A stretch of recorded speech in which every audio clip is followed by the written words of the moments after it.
Кніга прарока Ісаі, раздзел 14. Але пашкадуе Господ Якуба і зноў абярэ сабе з Ізраэля, ды ўчыніць, каб яны спачывалі на зямлі сваёй, далучыцца да іх чужынец, ды прыстане да дому Якуба. І прымуць іх народы, і завядуць іх на месца іх, і атрымае іх ва ўласнасць дом Ізраэля на зямлі Господа, як слуг і служанак. І будуць яны паднявольваць тых, хто іх паднявольвалі, і паднячаляць прыгнятальнікаў сваіх. І будзе гэта ў той дзень, калі Господ дасць табе супакой па служэнні тваім, на прыгнёце тваім ды па няволі цяжкай, у якой ты раней служыў. Прамовіш ты гэтую прыпавесць супраць цара Бабілона і скажаш: як жа гэта знік прыгнятальнік, скончыўся ўціск. Паламаў Господ палку бязбожнікаў, жазло валадароў, што калаціла людзей ударамі несупынна, жазло, што ў шаленстве падначальвала народу ў бясконцых пераследах. Супакоілася і маўчыць уся зямля, цешыцца і скача. Нават елкі цешацца дзеля цябе і кедры лібанскія. З таго часу, як заснуў ты, ніхто не прыходзіць секчы нас. Апраметна ўстрывожылася з нізоў, сустракаючы прыход твой, абуджае дзеля цябе цені памерлых, усім князям зямным загадала ўзняцца з іх пасадаў, усім валадарам народаў. Усе разам адгукнуцца яны і скажуць табе: і ты скалечаны, як і мы, падобным стаўся ты да нас. Укінута ў пекла пыха твая і гукі арфаў тваіх, чарвяк стелецца пад табою і покрыва тваё чэрві. Як жа гэта зваліўся ты з неба святланосны, сыне заранкі, зрынуты на зямлю ты, які скідваў народы, ты, які казаў у сваім сэрцы: узнясуся на неба, вышэй за зоры Бож'е ўзвышу пасад мой, сядзець буду на гары сходу, на схіле поўначы, узыду на вышыню воблакаў, падобны буду да найвышэйшага. Ды аднак жа скінуты ты ў пекла, на самае дно ямы.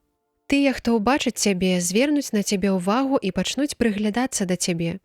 Ці не той гэта чалавек, які ўстрывожыў зямлю, які страсянуў царствы, які ўвесь свет зрабіў пустыняю, а гарады яго зруйнаваў, не адкрыў турму для вязняў яго.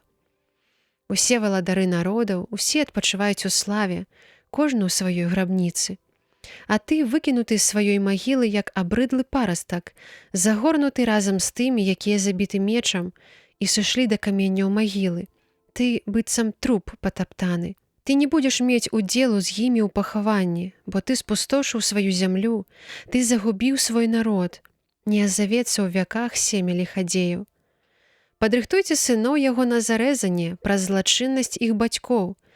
Хай не падымуцца, каб не ўспадкаемілі зямлю, ды не напоўнілі сусвету людскога.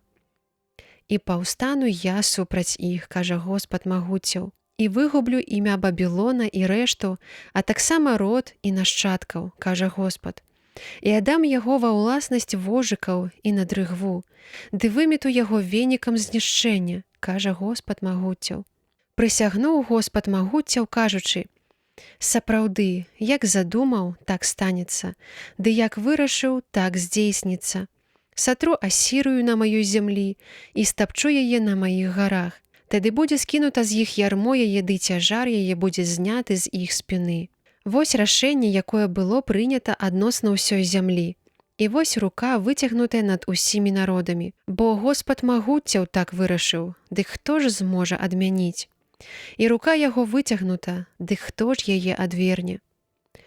У годзе, у якім памёр цар Ахаз, было зроблена такое прадказанне: не цешся ты, уся Філістэя, што зламанае жазло карніка твайго, бо з зародка змяі выйдзе Васіліск, і семя яго лятучы дракон. І будуць пасвіцца першародныя ўбогіх, і бедныя здаверана адпачнуць. І учыню я, што корань твой памрэ ад голаду, і рэшткі твае па вынішчу. Галасі, брама, крычы, горад, дрыжы ўся Філістэя, бо з поўначы нахлынае дым. Няма ўцекачоў у дружынах яго. І што адкажуць пасланцам паганаў? Гэта Господ заснаваў Сіён, і ў яго ўцяклі бедныя з яго народа.